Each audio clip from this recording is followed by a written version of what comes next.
ಅಬ್ರಹ್ಮನ ನೆನೆಸಿ ಜನಾಂಗಗಳನ್ನು ರಕ್ಷಿಸಿದ ದೇವರು, ಮೋಶೆನ ನೆನೆಸಿಕೊಂಡು ಇಸ್ರೇಲರನ್ನ ಕಾಪಾಡಿದ ದೇವರು, ಇವತ್ತು ನಮ್ಮನ್ನು ನೆನೆಸಿಕೊಂಡು ನಮ್ಮ ಜನರನ್ನ, ನಮ್ಮ ತಂದೆ ತಾಯಿಗಳನ್ನ, ನಮ್ಮ ಕುಟುಂಬದವರನ್ನ, ನಮ್ಮ ಗ್ರಾಮಸ್ಥರನ್ನ, ನಮ್ಮ ಊರಲ್ಲಿರುವ ಪ್ರತಿಯೊಬ್ಬರನ್ನ ದೇವರು ನಮ್ಮ ಪ್ರಾರ್ಥನೆ ಕೇಳಿ ರಕ್ಷಿಸಕ್ಕೆ ಶಕ್ತನಾಗಿದ್ದಾನೆ. Amen, hallelujah.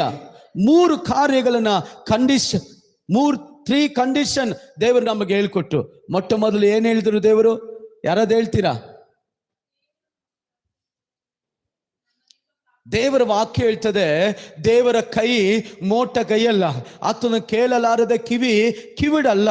ನಿಮ್ಮ ಅಪರಾಧಗಳೇ, ನಿಮ್ಮ ಪಾಪಗಳೇ ದೇವರ ಇಂದ ನಿಮ್ಮನ್ನು ಅಗಲಿಸುತ್ತಾ ಬರ್ತಾ ಇದೆ.